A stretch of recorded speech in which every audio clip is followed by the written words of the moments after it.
Dios te bendiga, iglesia, en esta preciosa tarde.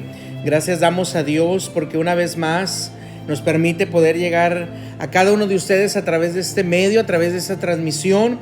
Y esperamos que el día de hoy, en nuestro devocional, nuestro pan de cada día, esta palabra sea de bendición para tu vida. Dios tiene una palabra para ti, Dios tiene una palabra de bendición para tu vida. Así es que vamos a la palabra de Dios, porque sabemos que su palabra va a hablar a cada uno de nosotros. Hemos estado hablando bajo un tema que yo le he titulado Enséñanos a orar. En una ocasión dice la escritura ya en Lucas capítulo 11 que Jesús estaba orando en un cierto lugar, y cuando terminó de orar, uno de sus discípulos se le acercó y le hizo una petición a Jesús y le dice: Señor, enséñanos a orar. Este discípulo tenía el deseo, tenía el anhelo. Al ver a Jesús orar, él también quería orar, él también quería aprender a orar. Y qué mayor ejemplo pues que nuestro Señor Jesucristo, que oraba en todo tiempo, oraba por la mañana, oraba por la tarde, aún en las altas horas de la madrugada, en todo tiempo siempre dirigía su oración al Padre, y que sus discípulos lo vieran, pues era un ejemplo muy grande para ellos. Así es que este discípulo tenía esta petición delante de Jesús, en donde él le dice: enséñanos a orar. Y Jesús, tomando la oportunidad, dice la escritura ahí en Lucas capítulo 11 que comenzó a enseñarle los principios sobre la oración.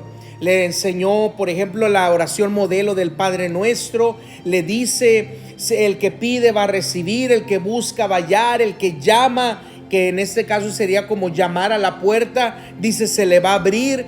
Todos esos principios preciosos y maravillosos sobre la oración no solamente fueron dados de parte de Jesús a su discípulo que tenía la intención de aprender a orar, sino que esos principios también nosotros hoy en día podemos recibirlos y vivir de acuerdo a esos principios para tener una oración exitosa, para orar correctamente, para orar de acuerdo a lo que el mismo Señor Jesucristo enseñó y estableció en su palabra. Así es que la escritura nos dice que en todo tiempo tenemos que orar.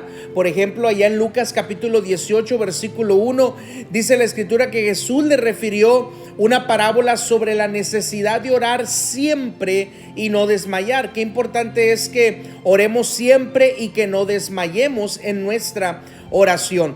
También la escritura nos dice en Romanos capítulo 12 versículo 12, dice la escritura: gozosos en la esperanza, sufridos en la tribulación, pero constantes en la oración. Allá también en 1 Tesalonicenses capítulo 5 versículo 17 nos dice que oremos sin cesar. Y por último, Efesios capítulo 6 versículo 18 nos dice que oremos en todo tiempo con toda oración y súplica en el Espíritu. Así es que esos 4 versículos que acabo de mencionar nos hablan sobre la importancia de orar en todo momento, de orar en todo tiempo, de ser constantes en la oración, de no cesar en nuestra oración. Pero pues ahora viene también otra pregunta: ¿cómo debemos de orar? ¿Cómo es la manera correcta que debemos de orar a través de la escritura? Y pues bueno, hemos aprendido, número 1, que tenemos que orar al Padre a través del nombre de nuestro Señor Jesucristo. Esa es la primera manera que nosotros debemos de aplicar en nuestra oración para tener una oración exitosa: orar al Padre a través del nombre de nuestro Señor Jesucristo. Número 2, tenemos que orar de acuerdo a la voluntad de Dios, porque dice la escritura allá en la primera carta del apóstol Juan capítulo 5, dice la escritura que tenemos una confianza en Él, que si pedimos conforme a su voluntad, Él nos oye, y si sabemos que Él nos oye en cualquier cosa que le hayamos pedido, vamos a obtener la respuesta o la contestación a esa petición o a esa necesidad que le hayamos hecho. Entonces, número 2, tenemos que orar conforme a la voluntad de Dios. Número 3, eso lo compartimos el día de ayer. Número 3, tenemos que orar con fe. Tenemos que orar con fe. Y me gustaría nuevamente meditar ahí en el libro de Santiago, capítulo 1, versículos 5 al 7, porque dice la escritura de la siguiente manera. Santiago capítulo 1, versículos 5 al 7. Dice: si alguno de vosotros tiene falta de sabiduría. Ahora aquí el ejemplo que pone Santiago es en relación a la sabiduría, pero nosotros podemos ahí aplicar si alguien tiene falta de salvación, si alguien tiene falta de sanidad, si alguien tiene falta de restauración o liberación, de fortaleza, de consuelo, de bendición, de provisión o de ayuda. Dice: pídalo a Dios, el cual da a todos abundantemente y sin reproche, y nos será dado aquello que le pidamos a Dios. Pero el versículo 6 dice: pero pida con fe. Qué importante es que nosotros pidamos con fe.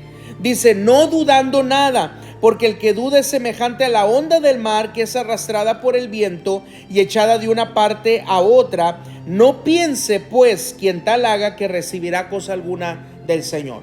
Queriendo decir que a lo mejor podemos orar al Padre a través del nombre de Jesús, podemos pedir conforme a la voluntad de Dios, pero luego, número 3, tenemos que activar nuestra fe. Tenemos que pedir con fe, tenemos que orar con fe, no dudando nada, porque dice la escritura que cuando dudamos somos como la onda del mar, que por el viento es movida de un lado a otro. Somos inconstantes, entonces dudamos de que Dios pueda obrar, de que Dios pueda hacer algo, de que Dios pueda obrar un milagro, una sanidad, o de acuerdo a esa necesidad o petición que nosotros tengamos. Y cuando dudamos y dejamos que la duda comience a gobernar nuestro corazón, nuestra mente y nuestros pensamientos, la duda mata la fe. Entonces dice la escritura que aquel que duda no piense que va a recibir alguna cosa del Señor. Solo dice el versículo 7. Dice: no piense pues quien tal haga, aquel que duda, dice que recibirá cosa alguna del Señor. Por eso nosotros tenemos que aprender a pedir con fe, creyendo. Recordemos, hermanos, Hebreos capítulo 11, versículo 1, que la fe es la certeza de lo que se espera y la convicción de lo que no se ve. Así es que tenemos que tener certeza y convicción que aunque no lo veamos, que aunque no lo sintamos, que aunque todo esté en contra nuestra, que aunque nada veamos con claridad, podamos nosotros saber que aquello que le estamos pidiendo a Dios lo vamos a recibir y va a venir a nosotros. Ese es el tema también del día de hoy, porque el día de hoy, hermanos, este siguiente tema que quiero compartir con ustedes es primeramente orando al Padre a través del nombre de Jesús, orando conforme a la voluntad de Dios. Número 3, orando con fe. Y número 4, hermanos, tenemos que orar creyendo que lo vamos a recibir. Ya lo pedimos con fe, ahora tenemos que creer que lo vamos a recibir. Para esto, hermanos, me gustaría que meditáramos en lo que dice la palabra de Dios. Vámonos al Evangelio de Marcos, Marcos capítulo 11. Marcos capítulo 11, hermanos. Y vamos a leer primeramente versículos 12 al 14.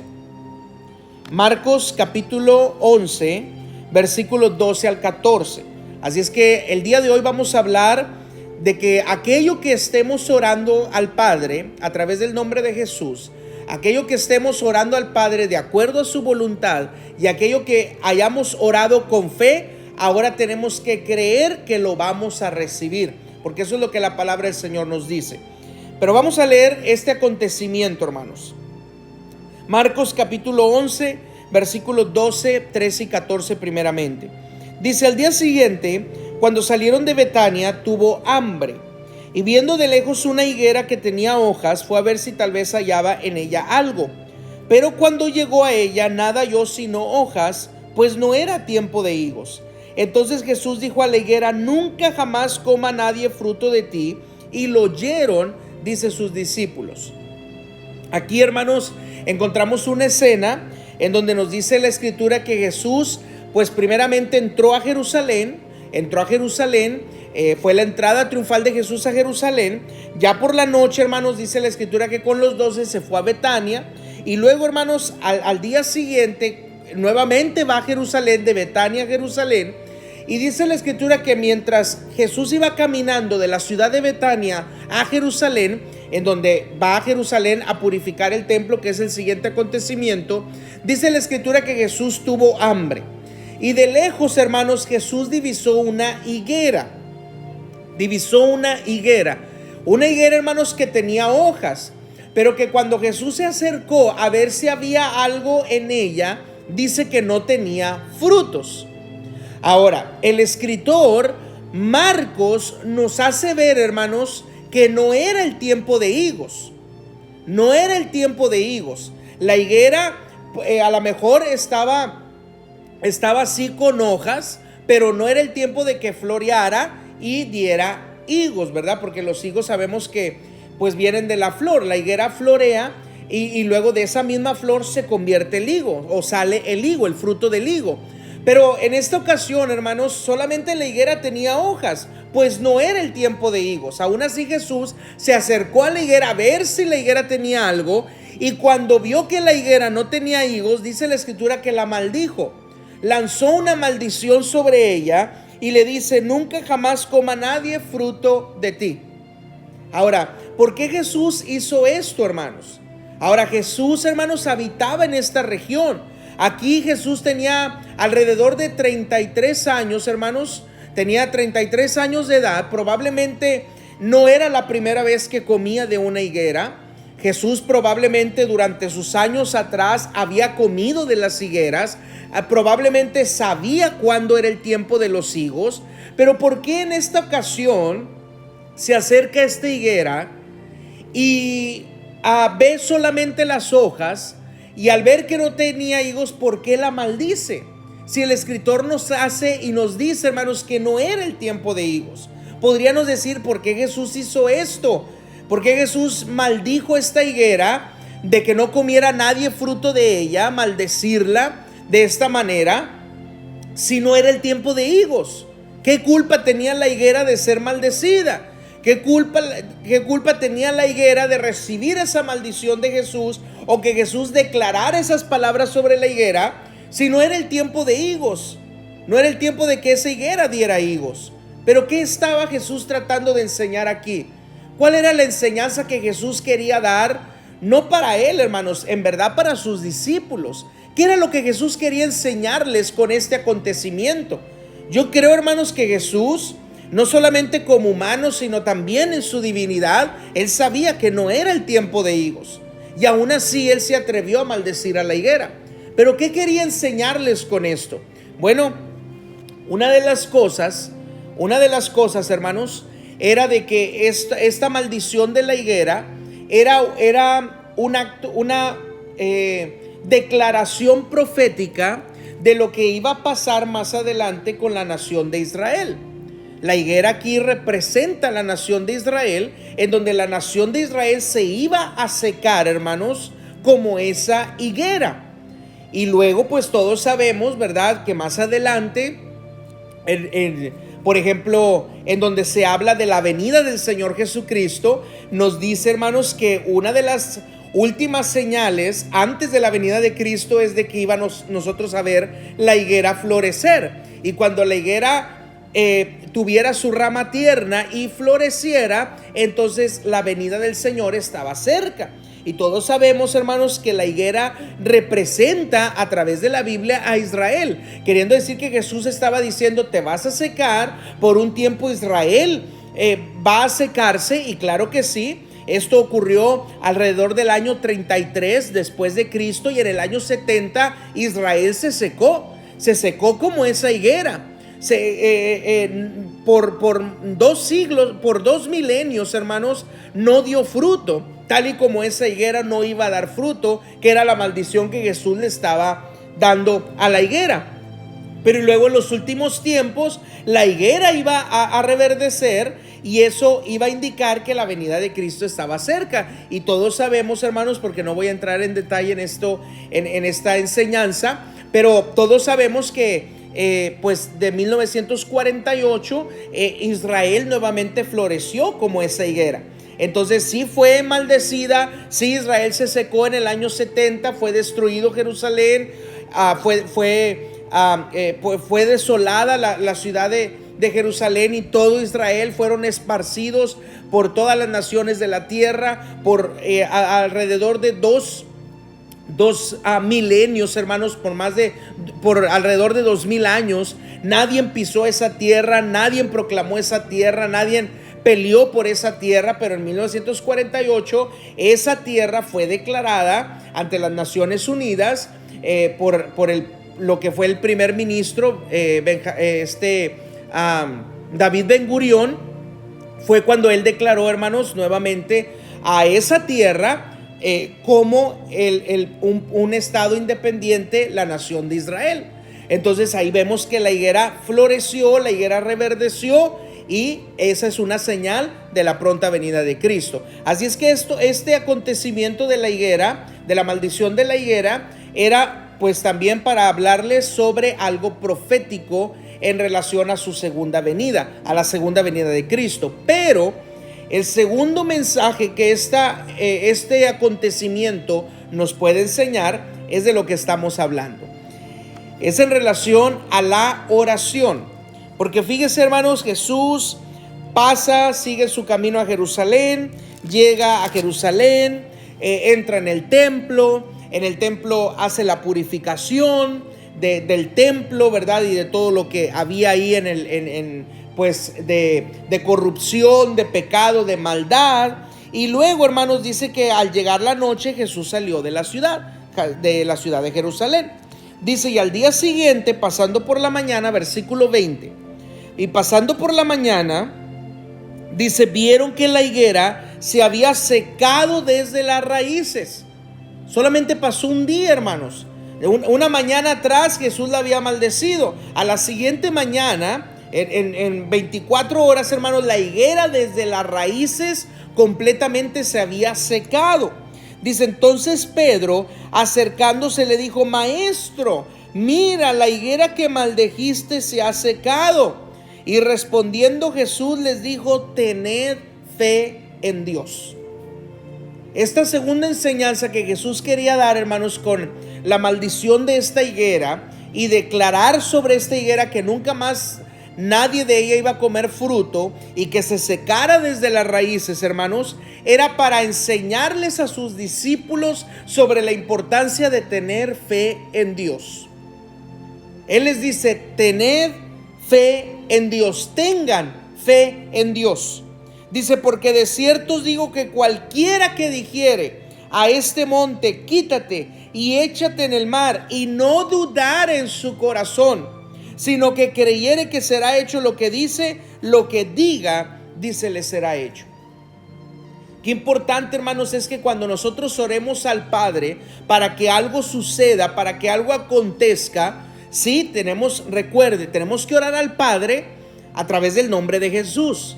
Número 2, tenemos que pedir conforme a la voluntad del Padre. Número 3, hermanos, no tenemos que dudar. Tenemos que tener fe que aquello que estamos pidiendo va a suceder. Y número 4, hermanos, tenemos que saber y tenemos que creer que lo que vamos a pedir, hermanos, o lo que aquello que estamos pidiendo usted y yo lo vamos a recibir. Por eso Jesús les dice, tengan fe en Dios. Y yo de cierto les digo que cualquiera que diga a este monte, quítate y échate en el mar, y no dudar en su corazón, sino que tuviere fe en su corazón y que creyere que va a ser hecho lo que dice, lo que diga le va a ser hecho. Por tanto os digo que todo lo que pidiereis orando, creed que lo recibiréis, dice, y os vendrá. Aquí hay 4 cosas, hermanos, solamente en el versículo 24. Por tanto os digo que todo lo que pidiereis, todo lo que pidiéramos al Padre a través del nombre de Jesús, todo lo que usted pidiera, hermanos. Número 1, tenemos que pedir. Recuerde, el que pide, recibe. El que busca, halla. Y el que llama, se le va a abrir. Dice, todo lo que pidiereis. Ahora, ¿cómo lo vamos a pedir, hermanos? Número 2, lo vamos a pedir orando. Tenemos que pedir aquello en oración. Por eso qué importante, hermanos, es que nosotros seamos constantes en la oración. Qué importante es que nosotros practiquemos la oración. Qué importante es que nosotros vayamos delante del Padre a través de la oración. Es nuestra forma de comunicarnos con Él, es nuestra forma de llegar a Él, es nuestra forma de hablarle y de expresarle cada una de las necesidades y peticiones que tenemos. Por eso todo lo que pidiéramos, ¿cómo lo tenemos que pedir? En oración. Así es que este pasaje, versículo 24 de Marcos capítulo 11 nos dice todo lo que pidiereis. ¿Y cómo lo vamos a pedir? Número 2, en oración. Número 3, hermanos, porque ya lo que pedimos y lo hacemos en oración, recuerde, no tenemos que dudar, tenemos que pedirlo con fe. ¿Y cómo activamos nuestra fe? Número 3, creed que lo vamos a recibir. Tenemos que creer, hermanos, que lo vamos a recibir. Todo lo que nosotros pidamos y lo hagamos en oración, tenemos que creer que lo vamos a recibir. Usted tiene que creer que lo va a recibir. Usted tiene que creer que va a recibir ese milagro. Usted tiene que creer que va a recibir esa sanidad. Usted tiene que creer que va a recibir esa bendición de parte de Dios. Usted tiene que creer que va a recibir esa provisión. Usted tiene que creer, hermanos, que aquello que usted le esté pidiendo a Dios y lo esté haciendo en oración con fe, usted tiene que creer que lo va a recibir. Recuerde, la fe es la certeza de lo que se espera y la convicción de lo que no se ve. Aunque no lo veamos, usted lo tiene que creer. Aunque no lo sienta, usted lo tiene que creer. Aunque todo parezca incierto, usted lo tiene que creer. Aunque todo parezca contrario, usted lo tiene que creer. Aunque usted siga viendo la enfermedad, usted tiene que creer que va a recibir la sanidad. Aunque todavía le siga doliendo su cuerpo, usted tiene que creer que usted va a recibir la sanidad. Aunque usted, hermanos, abra su alacena o abra su refrigerador y no haya nada, usted tiene que creer que Dios le va a proveer y Dios le va a bendecir. Aunque usted salga hacia afuera y usted diga: no encontré trabajo, no encontré cómo ganarme el pan para este día, usted tiene que creer que en ese día Dios le va a proveer y la bendición de parte de Dios va a venir. Aunque todo a su alrededor parezca inseguro, parezca incierto, parezca negativo, usted lo tiene que creer que lo va a recibir. Y si usted cree que lo va a recibir, todo lo que pidiere en oración, número 4, y dice este versículo: y os vendrá. Jesús, hermanos, al maldecir la higuera, quería enseñarles esto. No era tanto que quería caminar Jesús por esta tierra maldiciendo las cosas para que todo se secara, no. Jesús sabía, hermanos, Yo creo que Jesús sabía que no era el tiempo de higos. No tenía por qué haberse enojado, molestado con la higuera al punto de maldecirla y que se secara desde las raíces, porque no era el tiempo de higos. Y si no era el tiempo de higos, no iba a encontrar higos en ella aunque Jesús tuviera hambre. Pero Jesús hizo esto para enseñarles a sus discípulos que todo lo que ellos pidieren y lo hicieren orando, si creen ellos que lo van a recibir, les vendrá. Por eso Jesús, hermanos, él verdad, pidió que se secara la higuera.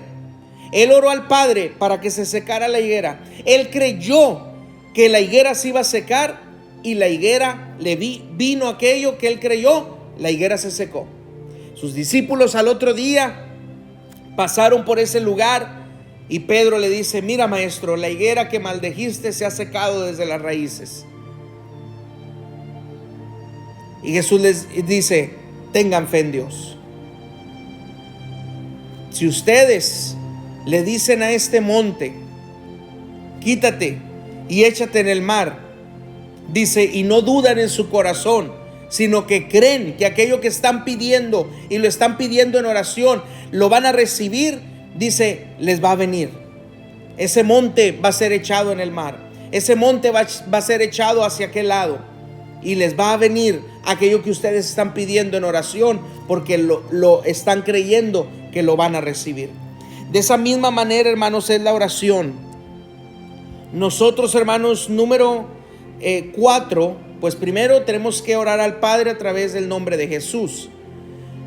¿Cómo debemos de orar al Padre a través del nombre de Jesús? Número 2, conforme a la voluntad de Dios. Número 3, tenemos que orar con fe. Y número 4, tenemos que orar creyendo que aquello que pedimos en oración lo vamos a recibir.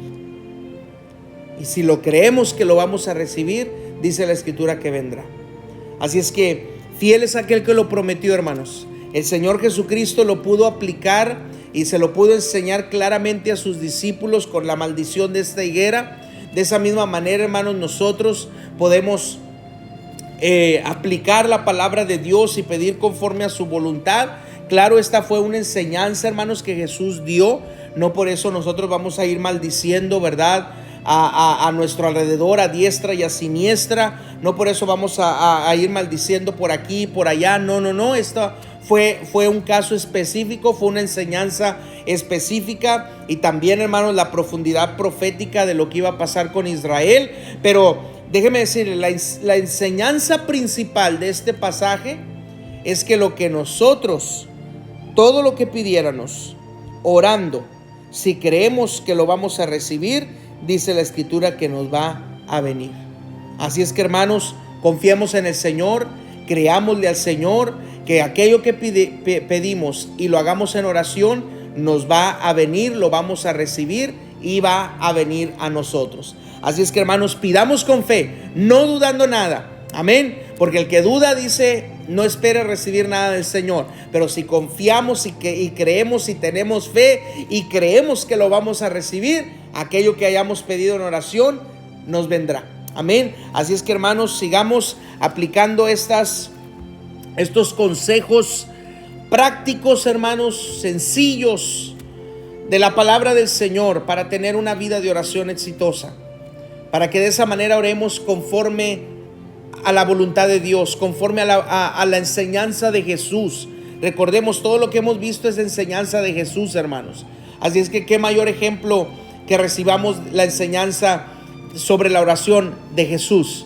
Una persona que nos enseña a orar en todo momento, una persona que oraba al Padre en la mañana, en la tarde, en la noche, aún en la madrugada, en todo momento, y grandes y maravillosas cosas sucedían y pasaban. Así es que si nosotros aplicamos esta enseñanza, hermanos, y estas enseñanzas a nuestra oración, hermanos, vamos a ver grandes y maravillosas cosas a favor nuestro. Amén. Hermanos, les recordamos, hermanos, pues usted nos puede ver, quiero aquí a poner, usted nos puede ver en vivo, hermanos, en vivo, todos los días viernes, estamos en vivo.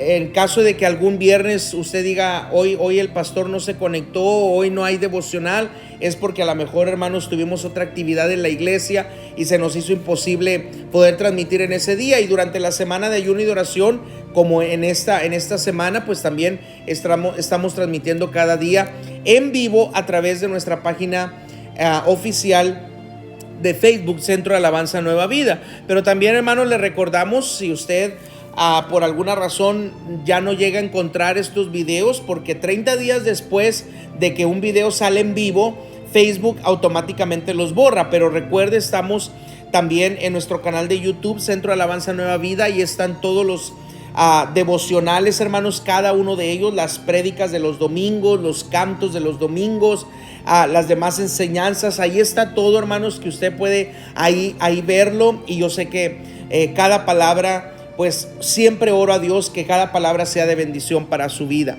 Así es que, pues bueno, hermanos, nos puede ver en cualquiera de esas dos plataformas, Facebook o YouTube, y que la palabra de Dios siempre, en todo momento, sea de bendición para sus vidas. Hermanos, Dios les bendiga, Dios les guarde en esta preciosa tarde. Nos vemos en el próximo devocional con otra enseñanza preciosa y maravillosa, la cual por medio Dios de su palabra hablará a nuestras vidas. Dios les bendiga en el nombre poderoso de nuestro Señor Jesucristo.